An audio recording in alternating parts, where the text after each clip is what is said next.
Hello everybody, we're back in the Navarra. You know what that means? It's vlog number 3 time. We are going to play a different game today at a different home game tonight. It is Friday night. The 1-3 PLO streets are cooling. I was invited to a game, and with that game invitation, I've gladly accepted. It's at a home game run by a tournament director. Doesn't direct too many tournaments anymore, apart from a few of the bigger series. He runs his own home game now, and is a very reputable home game in SA. I've not been to this place since it's been done up. I don't know how much footage I'm actually going to take inside this place. You know, I know GG personally, so sometimes taking footage there for YouTube is not too bad. I'm not going to go ask in my first time being there in like 2-3 years to say, can I just take some footage for a vlog? But what I will do is we're definitely going to recap hands. I prefer PLO than any other game. I think PLO is the great game, and there is so much action that can be said. We are going to go in there for 1-3. We're going to drive there now because it's not too far away from my property where I live. And with that being said and done, I'm going to buy into the game, I think, for 300, maybe more, depending on what people buy in for. Because in PLO, you can get 100 big blinds in very quickly. I have prepared to load another bullet of 300 as well. But if people buying for 500, I might just load one bullet of 600 if I'm allowed to, and just play one bullet of just 200 big blinds deep. But wait and see once we get there. The last thing I am going to mention before we do end this part of the vlog is this. The first vlog has been out there for 24 hours. Super duper happy with all the reaction to it. People have been messaging me on Instagram that they've enjoyed it, which is great. Links to that are down below, of course, to stay up to date with like live, how I'm going. I do post updates of stacks, etc., for what I'm vlogging. Second thing as well is people have left comments and have obviously, of course, told me in Discord and other various places. I just want to say thank you for the support. It's been absolutely huge in episode 1. Episode 2 for me would be going out tomorrow. I've already edited it. That's going to be fun and be interesting to see what one people prefer. And let me know after this video in the comment section below if you watched all 3 vlogs. What did you prefer? The cash game at GG's, the MTT, or the 1-3 PLO? It doesn't necessarily have to be the one that I've won the most. I am going to see what I can do, and hopefully it'll be all right.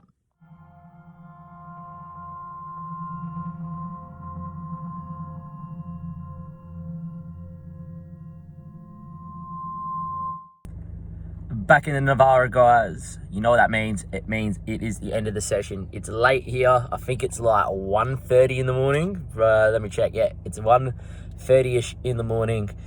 We started the session at 7. We are in for 300. We're out for 650, so only $350 profit, which I'm not complaining with at all. I will say that we are going to do the hand breakdowns tomorrow, and I've only put in hands that got to showdown because there has been a million pots tonight where we had a huge amount of action. Just to say, to name a few, there was 3 times that I have called a pot size bet after lights and razors for like $130 pre-flop, and we whiffed every single one of them, and we still ended up. That's how swingy this game is. There's guys on that table with 3-4K deep. There's someone in the hole for 2K in the game as well. It's a crazy amount of action. Great game. And look, I'm never going to complain making a buy in cash. I think I topped out about like 820-ish. Looking at my graph that I have in my live session on Poker Tracker. But yeah, great session, great game, great amount of action, but more so the great hospitality shown here at this home game definitely makes me feel that I'm going to be playing this PLO Friday night game a lot. The food was amazing. I've had about 6 courses of food. And look, all I'm going to say is we've got some really big hand breakdowns, including a 6-way all-in pre-flop as one of them very early on in the night as well. So yeah, a few hands to break down for sure tomorrow. We're going to do that tomorrow. Keep the blog semi-short.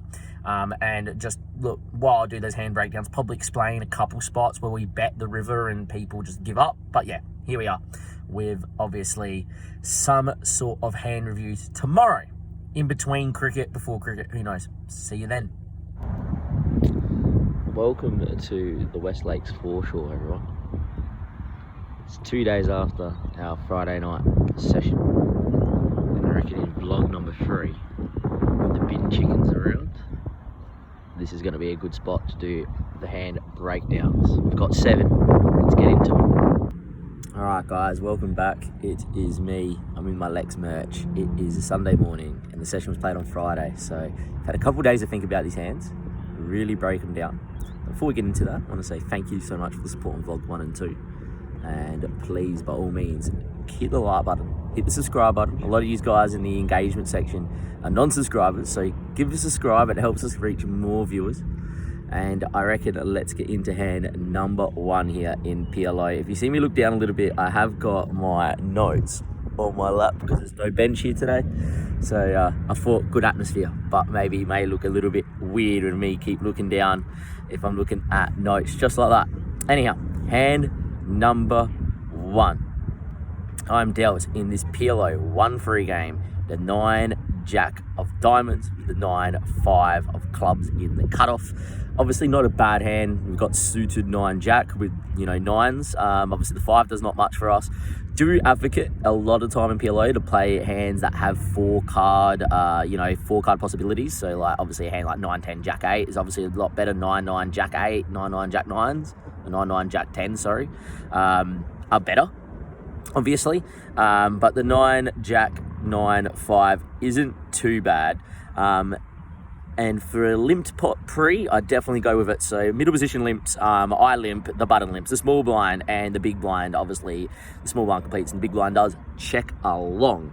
Important to note that the big blind in this hand / straddle in this hand, you know, in that position, we have one person sitting out when he is in the straddle in later positions, is the same cash reg, who I wasn't expecting to see, that put us in the tough spot with King Jack versus Aces in vlog number 1. So was not thrilled when I see that because he's a very good player and he's the guy we tangle with in hand number 1. The flop is the 3, 10 and 8. It's the 3 of spades with the 10, 8 of diamonds. So we flop the open-ended straight flush draw, which is always a nice feeling. Do have to be wary with this hand to not put too much money in the middle because obviously when we get it in here, we're up against like pairs plus like the nut flush draw. So we're drawing pretty thin to like the 7 or the queen of diamonds. But yet again, we also are not hating this spot at all. We're pretty much knowing that we're going to see a turn for any price because there's a lot of good gin turn cards, and we also think that our 9 could be good some of the time here versus a continuation or versus a bet into a few people as well. You know, they might be betting a 10-8 and then obviously we hit a 9 and then all of a sudden we win the pot, probably at showdown with a lot of checks, etc, etc. You always got to be wary of putting money into the middle in PLO. You know, you don't want to be getting it in there with a second, third nut draws, but if you're getting in there with nutted draws and you get there, you're going to usually win big pots. As it so happens, the big blind, who is the player that we did play in that massive pot, leads for 20 and middle position myself call to make a pot of 78. Going to definitely make a note of making sure we understand what pot is in especially PLO, but more vlogs as well. The turn is the 7 of diamonds, so can honestly say that I was very chuffed when I saw this. We obviously had the straight flush. Checked my hand a couple of times to make sure we did have the Jack 9 of diamonds, and we hit a straight flush at this table. It's a great feeling, and that big blind leads into me for 40. The middle position folds, and it folds back to me, and straight away I'm thinking he's only barreling here with like the Ace X of diamonds with a pair. Do I want to get this all in here, or do I want to trap? I've got 2 options. Now, if I re-raise here and he folds, we fold out all bluffs. We fold out all like 10-8s and, you know, we fold out all like whatevers. And I'm like, whatever, okay. Or we can call here. And if he has a hand like 10-8, if he has a hand like bottom set like 3s, you know, has a hand that, you know, like the king high, queen high flush with a set, something like that he's bet. I want to keep them in. I don't want to barrel them off. The only hand that I think calls a pot or a check raise or a re-raise here, not a check raise, is going to be Ace X of diamonds, right? And so we're targeting one hand specifically for re-raise where if I call, I keep his range wide. And if the board pairs, there's definitely a world where I think he then, you know, bets again as either A, a bluff, or B, because he has a boat, and then we can get it all in and he's going to call off. And we obviously beat a boat with our straight flush. In the end, we decide, with that all being said and done, to just flat call the 40, and the pot builds to 158. The river is a 10 of clubs, and I'm straight away going, in my head, I'm like, thank you, please have 10-8, please have 3s, please have 8s, please have some weak 10, don't have 10s, obviously, 4 of a kind, but, you know, please have some weak hands. Even then, I think, pretty sure in PLO, my straight flush beats a 4 of a kind, so you have quads, I don't care. In the end, he leads into me again and bets 50. Very down bet, very, very small bet, because I would imagine all his boats to probably go for pot, and then we obviously just rejam. Because there's like second hand or third hand of the night. The stacks are 300 each. So when he bets 50 here, I jam for pot, which is like 90 something more, and he just folds. He shows ace, king of diamonds, and just insta mucks it and says, you have a straight flush, you have a boat, I fold, and in a good sport I do show him the straight flush. So interesting hand number one, obviously, as well. But yeah, look, crazy to obviously start off with a straight flush. Couldn't believe it. Obviously the stack's now up to past $400 and something in this hand, even more than that, I think, after all being said and done. And straight away, in a very good spot here in the 1-3 PLO. Hand number two, we look down at the 9-10 ace queen. We have the ace queen of spades with the 9-10 of clubs. A very nice hand, a hand that's very connected. Obviously the ace queen of spades obviously makes some nutted flushes. The 10 queen ace can make a lot of wrap draws, and the 9-10 as well with the queen can make a lot of wraps. So obviously a hand that I'm definitely want to see a flop with, even against razors. I call the straddle in late position. There's two more calls to me, and the straddle checks his options. So we have a call in from me in the late position, the button pretty sure the small one big blind, and the straddle checks his option. And the flop is a magical flop for me. It's the queen 8 of hearts with the 3 of spades. Now the reason why it's not a magical flop for me. It's a good flop because we know that if we hit an offsuit jack on the turn, we have the nuts and we can go with it. We also know that our queen is not particularly good, but we could hit some 2 pair outs. There's also some really nice turn cards, like a king gives us quite a few outs. A 9 gives us quite a few outs plus 2 pair. So with that being said and done, I'm not loving that there's 2 hearts on board. Obviously we do also have backdoor nut flush spades as well. I'm definitely not going to go anywhere for most prices on this board, and I said goes like pot, and then we're just going to get out the way, and that's not what happens. The straddle leaves at 15, I call, and the button decides to call as well, making the pot $69 capper for those that want to have a little chuckle that are 12. $69. Obviously we don't mind. We want to preferably see a spade turn, and we get the best turn in the absolute best turn in the deck. The turn is the jack of spades, so we turn the nut straight, we have the nut flush draw, and we have the nuts. So we're not going anywhere here. And we say all this, and the straddler jams his entire stack in for 95. We look at the guy on the button who has a little bit more, has about 140. We obviously have the nuts. There's no point in me just calling, and then he just calls, and then we play rivers. Got to get the money in now, because we could have the same hand, and I'm drawing to the nut flush, and he might have diamonds. I don't know. In the end, I rip it, obviously for 140 more. He goes and says, there's too much value in this pot for me to fold. I call, and we're off to a river, which is the 5 of hearts, completing the front door flush, and our button instantly rose over ace 6 6 7 with the ace 6 of hearts, saying too much value, had to call off, and he got there. So we lose a sizable pot there. So the pot we win with the straight flush, we lose basically most of that straight back in the next orbit and hand number 2, and it just shows how swingy PLO can be. Got it in with the best of it, got it in with a ton of equity to also redraw against 9-10s. Instead, we unfortunately do not hold on the river, and we are back to not starting stack, about $100 over starting what we started on, but same stage, hold that one there. We would have had a monster stack very early on in this 1-3 PLO. Hand number 3 here, and we're up against the same cash reg as well. I want to get out this guy's way because he's an outstandingly good class player, and even though he gets into the hole for like 3 or 4 bullets in this game, he ends up, when I end up leaving, still up, and he's up until about like a 6k stack. So, guy's obviously clearly quite good and knows how to grind. And with that all being said and done, we play a pot against him. I am dealt the ace of diamonds, the ace of spades, the 6 of spades, and the 6 of clubs. So we have aces with an ace high flush draw possibility in my hand, but 2 pairs, which is always very nice as well. One limp, I raised 18, and middle position calls, and there's 4 more calls to make the pot $72 pre-flop with aces, which we don't mind. I'm definitely in stronger games, and I do this later on where I do limp my aces, hoping like straddles or whatever, just decide to pump it and then we repump. But yet again, I've decided to take, because these aces aren't the greatest aces, a little bit more of an aggressive route. Better aces are probably like ace with like 6-7 for instance, with double flush draw possibilities, because then you've got like the 6-7 that can make straights. Obviously you hit a flop of 6s here, which is great, but if it's on a 6-9 deuce board and you're facing a lot of action, a lot of the time you're up against 9s and you're up against 7-8s with draws. And so the ace 6 is a hand that I definitely prefer to pump, where my better aces I would limp trap, get a re-raise in to make the pot even massive if I could. In the end, pot $72, and the flop is the queen of spades with the 7-8 of clubs. We obviously have backdoor spades yet again. 7-8 of clubs, we have 2 6s, so we do block some straight drawers. It checks to me, I check it, and the action checks through. Now, the main reason is that I don't want to bet here and get check raised and have to fold, because I know that a spade turns unreal, and if I somehow check and peel an ace here, I then have the nuts, and we can definitely have a bigger pot that way as well. In the end, the turn is the 9 of spades, and obviously the big blind, which is the same player I mentioned in hand number 1 and the hand on Friday, leads into me for 40. Folds to me, I call. Obviously, we have the nut flush draw, and yes, there is definitely some straights on board as well now with the 9 of spade turn, but at the same stage as well, an ace could be good at showdown if it went check as well. So with that being all said and done, we make the call. The pot is 152, and we make the call, and we river a very nice card. It is the 6 of, not the 6 of spades, sorry, the 5 of spades. It is the 5 of spades on the river. We went runner flush. There is obviously a ton of straights out there as well, but I would imagine this guy is going to move his straights, probably check call. And with that being said and done, when he does check, we do go for a bigger size. We don't go for a pot, we go for $100 exactly. And he thinks for a little bit and decides to fold. Shows that he's not going to call off lightly here.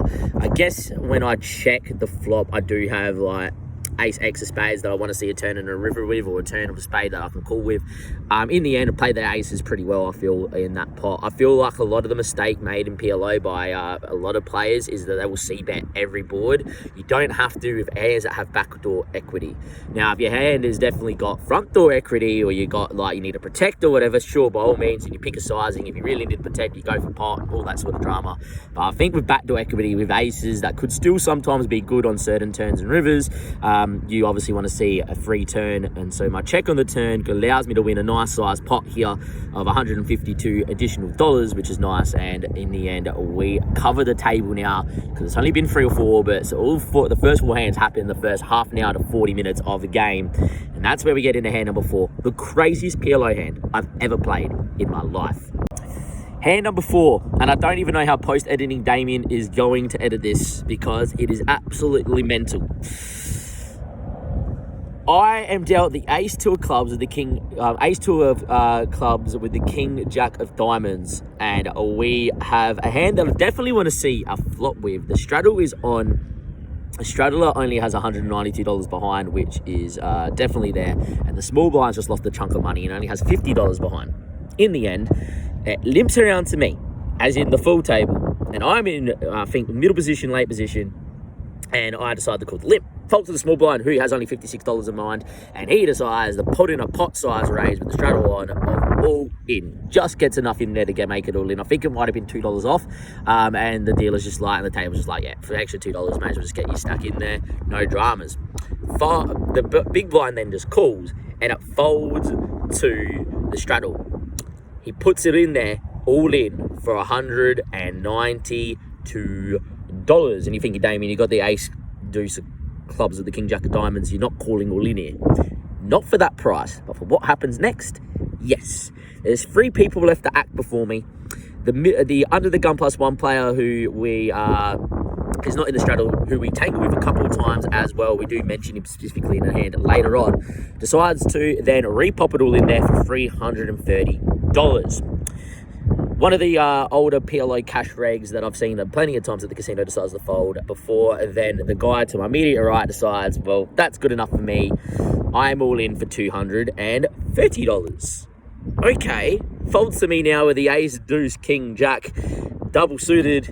I'm thinking to myself, well, when am I ever going to get 6-1 to call all in and stack everybody? Never. Well, I tank for a while. I'm about to call. Middle position, well, under the gun, sorry, position +1 that was like doing whatever says to the gentleman to his left. He's not calling, his tanked for so long. But really, I was doing math. I'm getting 6-1 to call. If I do somehow not win this pot, I've still got $50-something. I'll rebuy anyway if I don't run the $56 up, because I'll just get it in. I am going to go with this. And I, with ace, deuce of clubs with the king jack of, the ace, deuce of clubs with the king jack of diamonds, I was right. I decided, let's go. Let's put the money in there. I'm all in for covering like $456, covering everybody at the table. In the end, it folds around to the button who decides on a call as well for a nice big old pot. When I mean a big old pot, I mean this pot is absolutely massive. The board itself runs out ace, jack, 3, 10, 5, everything bricks. Obviously we lose to king, queen. We do block that. We have 2 pair of ace, jack. The straddler rolls over aces with his $192 stack. Everyone goes, that's good. Middle position rolls over jack 10, under the gun, under the gun plus 1 rolls over jack 10 for 2 pair. I'll roll over ace jack for a better 2 pair, and everybody else mucks. So the guy under the gun out $192 wins the main pot, but I make the side pot and win the side pot. And in the end, well, we don't win the whole pot. We ended up making like $80, $90 profit on the hand. And if we somehow got there with whatever, we would have won a pot over a K inside the first couple of hours of this game, which would have been huge.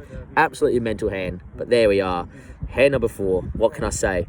7-way all in. PLO, baby. What a game. All right, hand number 5 is a hand against the same player in under the gun plus 1 that got all his money in for the $356, sorry. And then we were just mentioning that it's a bit of loosey-goosey. After this, get it all in and getting stacked by myself and losing obviously a side pot, we have seen him, seen him bullet in 5 more times. The guy's in the hole for about 6 bullets at least, and he gives off a couple more bullets before the end of the night as well. In the end, in hand number 5, we've been a bit card dead, and we see the 7 of diamonds, the queen of diamonds, and 9, 10 of hearts. A very nice hand because he's got so much playability on so many boards. There's so many boards he can flop a wrap on, and etc. And with that in mind, I'm not going anywhere. The straddle is the 6. The middle position player raises the 20, which is this reg, and 3 more calls, including myself. The pot is $66 pre-flop, and the flop is absolutely magical. It is the 8 of clubs, the jack of spades, and the 5 of diamonds. So we flop an open-ender wrap because we can now hit a 7 to make the 9, 10 straight. We can hit a 9 or a 10 to make a queen 7, queen 10 straight. Obviously the 9 being the best one because we do then have the nuts with the queen 10.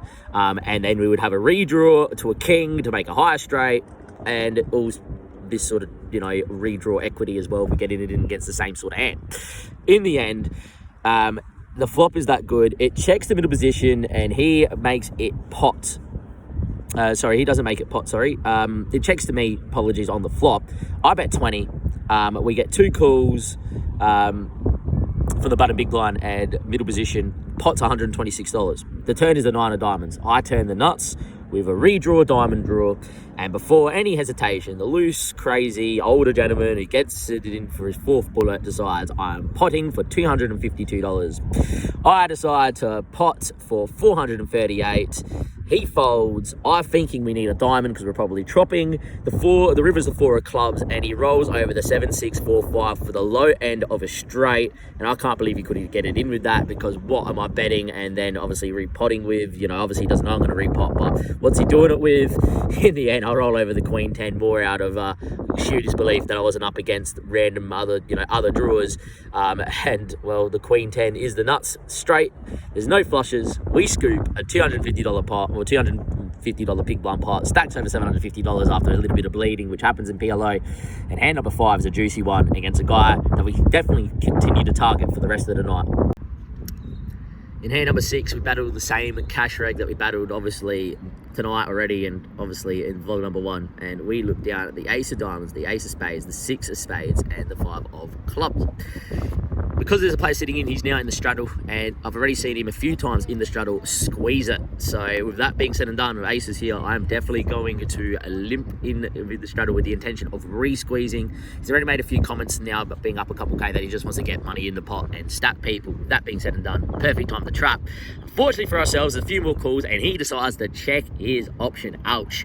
Definitely looking to squeeze it up. The flop is the jack of spades, the 5 of clubs, and the 5 of diamonds. Checks to me, and I decide here on this board as well to bet $30 with my 5, and in the end I get check raised to $65, and I call. The turn is the Queen of Hearts, and when I get check raised here, I'm thinking, what? I'm up against Jack 5, so random Jack 5 in the straddle. I'm up against Queen 5. Technically, you know, he has better all the full houses. I can't really improve to a full house that's not aces full, but I'm not folding a 5, I don't think. Plus, I think my overpower aces are pretty good. Anyway, in the Queen of Hearts turn, there was no flush draws for me out here, unfortunately, with the board being quite rainbowy, and he bets into me yet again for, let's have a look at my notes, for 110. Sorry, my phone was in front of my notes where I wrote that down. $110. Pot was 170 on the flop. Bet's 110. I don't think we could fold the 5 just yet. I do expect that if he had just a weak, if he just had a 5, he checks every river. I also expect if he had a hand like Queen Jack, you know, that I do have overpairs, and I do have a 5x in my range with ace, ace 5, that he probably checks the river. So with that being said and done, I ain't going anywhere for $110 with trip 5s, and I call. The river is a deuce of diamonds, changes nothing. And he pots it for $400, and I tank forever because this is basically for all the profit of the night in a monster pot. I can't repot here all in because he just calls with everything that has me beat, and he folds all his bluffs, right? So there's no point repotting, because if I repot here, it literally goes to him and says, yeah, great, I can play perfectly against you. I'll call with all my strong hands and fold all my weak hands.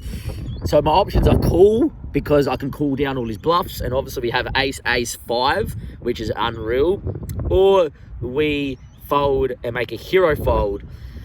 And you got to remember what beats me here. Jack 5, Queen 5, some weird 5 deuces, jacks, queens. He has made a few comments throughout the night as well, and this is why you're always important to pay attention. He usually says when people usually pot it into you on the river, usually they have it. You know, he's been speaking a few times to different players about, you know, he's been having to overfold because of just action, especially against me in one of the previous hands with the straight flush. He said that he reckons if I pot the river there, that it's always a straight flush, and that he might have folded the ace, king of diamonds, which I don't think he would have in hand number 1. But anyhow, we digress. I tank for a while. I say nice hand, and I fold. I show the aces, I don't show 5s, right? I don't show the 5x. I wish I had 5s, I would have had quads, I would have just got the money in here. And he's kind enough to say, yeah, good fold. And he shows us the Jack 5 from in the straddle. So cold deck of 5s would have cooled off and been wrong if I somehow did that. And in the end, we lose a pot. We're down to below 600 here, which is still profit, which is great, obviously. But you can see in PLO, it swings and roundabouts, make a very good fold on the river. If this was in Hold'em, I'm calling every day. But the fact it's PLO, there's so much information and so much, more nutted possibilities, because it's 4 card, obviously. We have to fold, unfortunately. Trip 5s on the river. It hurts to do it, but that's why I love the game of PLO. And that's why I grind PLO a bit more, because you can find folds and really big folds. And in the end, we made a good fold. And our player here, I nearly called him by name yet again, like I did on vlog 1. Was kind enough to show me because we're a bit matey. And yeah, that was a nice fold indeed. Hand number 7, last hand here. And we are dealt the 3 of spades, the 6 of hearts, the 4 of spades, the 7 of hearts. So very nice connected hand, very low hand. But I like these hands a lot because there's so many wraps that you can flop, and you know, the unseen straight flush draws and all that sort of business. I like these hands a lot. There's 3 straddles on. There's 3 limps to the straddle on. I obviously call the straddle. The small blind completes, and the big blind obviously completes, and it's checked. So the pot is $42. The flop is a very nice flop for us, obviously, as well. It is the deuce of clubs with the 6 of diamonds and the 4 hearts. So we flop 2 pair. We do have a gut shot 5 to the higher end of a straight. To the low end of a straight, because 7-8 would make a straight. Action checks to me, I check, button checks through, no dramas. Turn to the 4 of clubs. Turn a full house here. We're only beat by 6s. So with that being said and done, like in vlog number 1, where 6-4 was magical for me, 6-4 yet again, doing the business. Maybe we just have to always play it. It checks to me, I bet 40, and the straddle calls as the only caller, and it's $122 pot.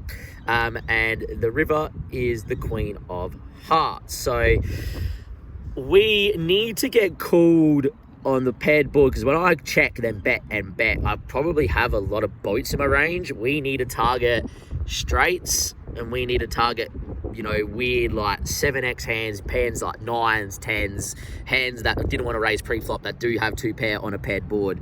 With that being said and done, I go with one of those little small sizes that I generally do. I definitely think that's maybe it's still a very good size because it gets called a lot, but I reckon my small sizes after watching the vlogs back, vlogs 1, 2 and 3, are just a touch too small.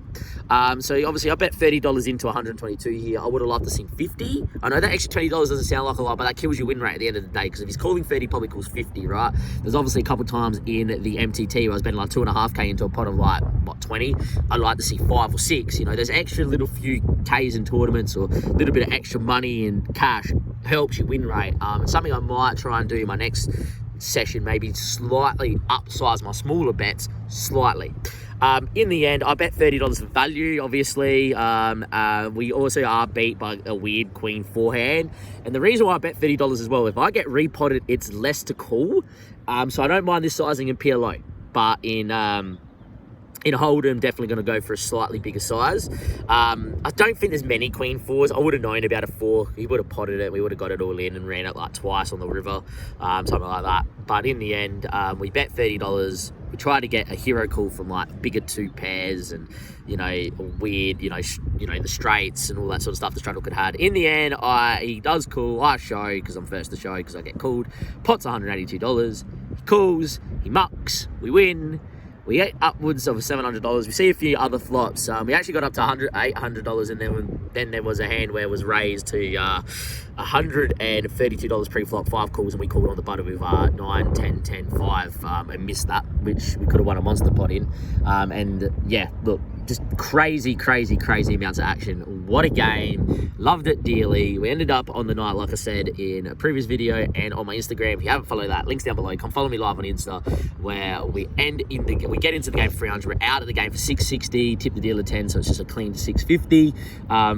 Great game. Definitely got to add that one to definitely the list on Friday night to play, because I thought it was really soft as well. Definitely some really good players at the table, but then a few guys that probably don't have the fundamentals of PLO.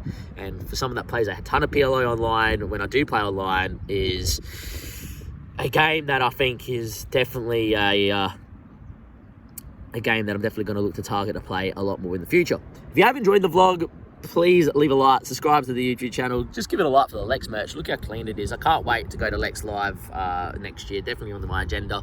I'm back at work as of tomorrow, filming this, back on work on Monday of whenever you watch this. I think it's like the 21st of Feb or something like that, which means that my uploading is going to be a little bit more spaced out. I purposely spaced out vlog number 1 and 2 for that reason. It's going to space out vlog number 3 and vlog 4, etc. In terms of me playing, I'm going to play a schedule next week that I'm not too sure of.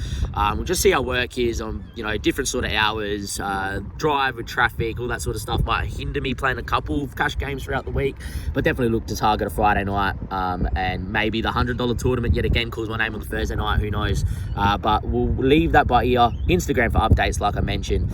As always, guys, if you enjoyed the content, like, subscribe. Let me know if you would have done something different in one of the hands. Put the hand number in and exactly what you would have done differently. Maybe you call off with the 5, and maybe it's too nitty of a fold to fold ace 5 because I have the best 5. I don't know. Made a good fold.